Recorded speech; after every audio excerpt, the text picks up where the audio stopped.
سلامونه ملته دغه پیغام پورا وګورئ او بیا یې مخې ته شیر کړئ چې ټول ملت خبر شي. اوس مخکې سات مې د جمعیت علماء اسلام یو کانفرنس وکړه چې په هغې کې علماء کرامو دا ویلي چې موږ لا په 3 ورځو کې قاتل پکار دی او چې قاتل میلاو نشو بیا به موږ خپل لای عمل شروع کوو. زه د پښتون وطن هغه ځوانانو ته مخاطب یم څوک چې د قام او د ولس په ننګ باندې هر وخت کې ننګ کړی دی. نن بیا د ننګ وخت دی.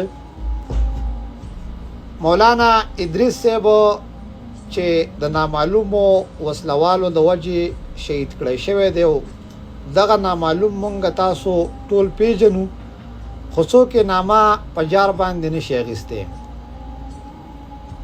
د دغه خلاف چې علماء کرام راوځي چې څومره ځوانان دي که دا د هر سیاسي ګوند سره تعلق ساتي، نو پکار دا چې په دې وخت کې راوځو او په دې وخت کې د دغه علماء کرامو سره سات ورکو، دغه سره ودرېږو چې مولانا شیخ ادریس صاحب زمونږه د پښتون وطن اخیرنی شهید شي. دلته بعضې خلک دا ټاپې هم لګوي چې د دې سیاسي اختلافاتو او دا د پی ټي ایم او د پی ټي آی د وجې د دغه لوی سانحې ښکار شو او ووژلی شو، خو دا اولنۍ مسله نه ده. مولانا خانزیب چا شهید که، مفتی منیر شاکر صاحب چا شهید که، مولانا سمیع الحق صاحب چا شهید که، دغه شانته کې د جمعیت علماء اسلام چې کومه سردار علي حقانی صاحب هغه چا شهید که. دغه شانته کې که تاسو وګورئ د پښتون وطن ډېر ځوانان دغه شان شهید کړل شوي دي، خو د هغې نه پس پښتانه 3 ورځې لکه د چرګانو بړنګېدلي دي او بیا یې قصه خاموشه کړې ده.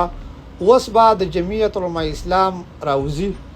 زما د ټول پښتون ملت د طرفه اولنۍ دغه مطالبه ده چې یو دی د شیخ ادریس صاحب قاتل پیدا کړی شي، بیا د مفتی منیر شاکر صاحب، د مولانا خانزیب صاحب شاکر د دغو قاتلان پیدا کړی شي، او بل د پښتونخوا اختیارات دی د فوج د لاسو نه واخیستی شي او د پښتونخوا اختیارات دی پولیسو ته حواله کړی شي. دا زمونږ د خپل پښتون وطن ځوانان دي، دا د خپل وطن ساتنه کولی شي، خو دا ما تم پته ده او دا تا تم پته ده چې دغه بې اختیاره دي. او بیا چې تاسو کله د خبرې وخت راشي نو بیا تاسو د فوجي نامه نشئ اخیستی او د ټولو نه مخکې اول زه او بیا تاسو په دغه پولیسو ته مونږ کنزلیم کوو، مونږ دغو ته رد بدیم وایو، مونږ دغو ته ستغې سپورم وایو. الن کې دغه اجزانان په خپله محفوظ نه دي. دا څویم پولیس سټیشن شو، دا څویم پولیس لاین شو، دا څومره افسران اقبال ډي اس پي اقبال مومن ډي اس پي چې کوم هغه هم د دغه ادارو د وجې په حق وینا او په سچه وینا باندې شهید کړی شوی. ولې چې پښتنو طاهر داول د اسلام آباد نه اوچت شو، په افغانستان کې 3-4 ورځې پس د هغه پته ولګېده. دا د پښتون وطن پښتونه که مولا شي، که ډم شي، که نایي شي او که هر څه شي که نه، پښتونه نو پرېږدي دي نه، وجنې دي. که ته هر قسم کاروباري او هر قسمه په نیک او په لویه جامه کې خو پرېږدي دي نه. زموږ دا مطالبه ده د خپلو علماء کرامو نه، تاسو زورور خلک یې، تاسو طاقتور خلک یې، تاسو سره دین او د اسلام جذبه ده، تاسو د علم نه خبر یې. الله تعالی په قرآن کې وایي چېرته چې ریاست بې اختیاره شي نو هلته به بیا د منبر نه د وطن د امن او د وطن د ازادۍ اعلانونه کېږي.